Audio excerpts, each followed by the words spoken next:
Oh! Oh my god! The whole time the frickin' lens cap was on! How long have you been recording dead? For a while? Well, now we got a dead record. Oh well. That's alright. Crap, that sucks. I was like, why is it so black? Is my light really that crappy?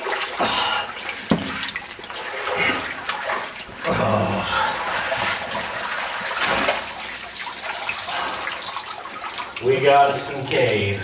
Well, anyway, there is the crawl. You can't see much what's going on in there, I don't believe. That's what Chad just came out of. There we go. Alright. That crawl is 20 minutes of, it's deeper.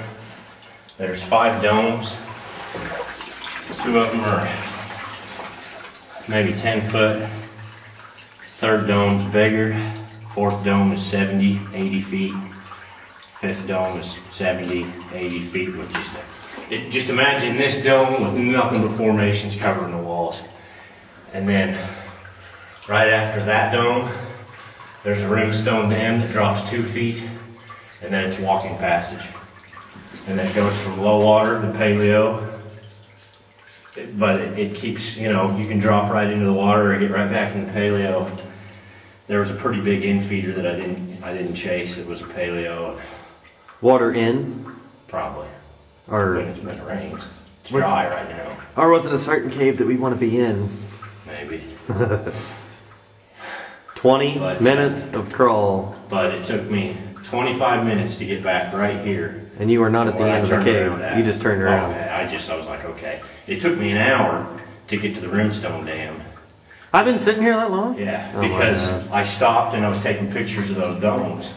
And then I'd go on, and then there was a next dome, and then a next dome, and then finally, bam, it got big, and I was like, in one spot where it goes upper to lower, there's a white and brown formation this wide that just comes down and just gets huge and fat at the bottom of the flow stone, but it's only about this tall. Looks like a, I don't know, an upside down ice cream cone just stuck in the ground, so it's pretty awesome. But it's a good 20 minutes of crap to get there, but after that, we're used to crap. Yep. So this is one hell of a survey project, actually. But where are you going southwest? Whenever I get to there, it started going that direction because this goes straight in there, tees off. That's southwest here, where this goes, and then so it tees, and that would be south. Okay. The T would be south. South, but then it starts to curl back that direction. Which would be towards right Black Fathom. Emerald. Either way. South is Black Fathom.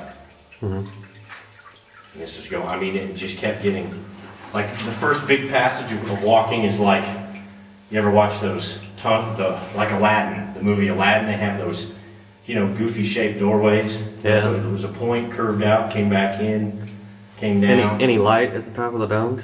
Couldn't tell. There almost should have been. The second tall dome, there was a boulder about this big, wedged in about 20 feet up. And it's pretty wide, so it could be free climb, but that boulder is just simply too big. But I think you could get past it, and then you could see past it.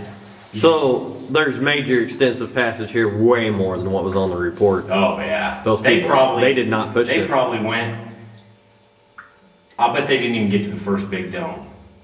Because if they would have, they wouldn't have stopped. Because I didn't stop. No. I was like, okay, Black Fathom. Small, huge, small, huge, small, huge, and then finally, bam, walking. And it's only 20 minutes away. Well, I'm ready to go on a survey with my wetsuit. But I mean, you were wet most of the time. Yeah. I mean, I stayed dry at first, but then I was so hot, I'm like, it ain't your fucking matter. You're so hot. Yeah, I was crawling. I mean, it was you're out of the water. But there's 20 minutes well, on the I end. was keeping myself out of the water. My body, my arms and legs were in the water. So putting a wetsuit on is going to be much better. All right, well, there's the report from Chad McCain. All right, here's our